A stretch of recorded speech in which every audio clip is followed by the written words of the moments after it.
First మనం భారతీయులం. ఈ దేశంలో పుట్టడం గర్వకారణం, మనకు భారతీయులుగా పుట్టడం గర్వకారణం.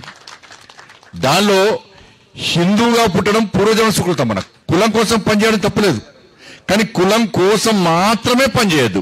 నిజంగా సమాజంలో సభ్యులు కష్టాలు ఉన్నప్పుడు, ఏ కులమే కూడా సమాజంలో సభ్యులు కష్టాలు ఉన్నప్పుడు వాళ్ళని ఆదుకునే ప్రయత్నం చేసేటువంటి సంఘమే నిజమైన కుల సంఘం.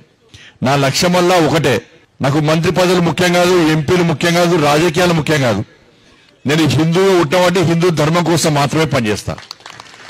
అనుకోవచ్చు చాలా మంది, అరే మొన్న జుబ్లీస్ లో బండి సంజయ్ మాట్లాడిన ఓట్లు వల్ల జరిగింది 2 రోజులు, నేను జరిగింది 3 మీటింగ్లు, పర్మిషన్లు ఇవ్వలే, అడ్డుకునే ప్రయత్నం చేశారు. నేను వెనుక ఓడన్నా, నేను జుబ్లీస్ లో ఓడిపోయింది అని చెప్పి వెనుక నేను ఇంకా కసితో పనిచేస్తా, ఇంకా పట్టుదలతో పనిచేస్తా.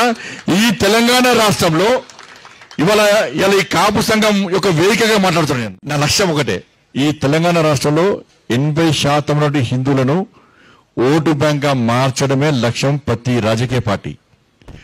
రాజకీయ పార్టీ హిందూ ధర్మం గురించి ఆలోచించేటువంటి వాతావరణాన్ని పక్కా తయారు చేస్తాను. మర్చిపోండి, నేను భయపడేటోని కాదు, వెనుకకు పోయేటోని కాదు.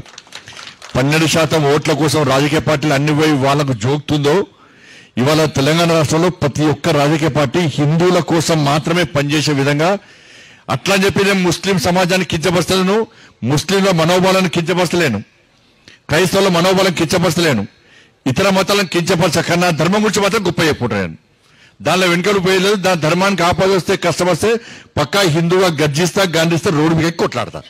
దానిలో ఏ మనవం లేదు. నేను ఏడిపోయినా గిదే ధర్మం గురించి చెప్తాను.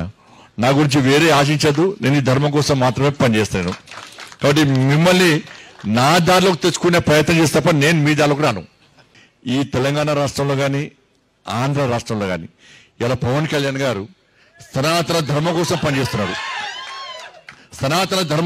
పనిచేస్తున్నాడు, ఇలా సమాజం అంతా కూడా, ఆంధ్రలో హిందూ సమాజం అంతా కూడా పవన్ కళ్యాణ్ గారు చెప్పేటువంటి సనాతన ధర్మం గురించి చెప్పేటువంటి విషయాన్ని తూచా తప్పకుండా పాటించి, ఎవరైతే ఇతర మతాలకు కన్వర్ట్ అయిన హిందువులందరూ కూడా, ఎవరైతే ఆంధ్రలో హిందువులందరూ కూడా ఇతర మతాలకు కన్వర్ట్ అయ్యారో, మారినరో, వాళ్ళందరూ కూడా పునరాలోచించే పరిస్థితి ఆంధ్రలో వచ్చిందంటే దానికి ప్రధాన కారణం పవన్ కళ్యాణ్ గారు సనాతన ధర్మం గురించి మాట్లాడడం.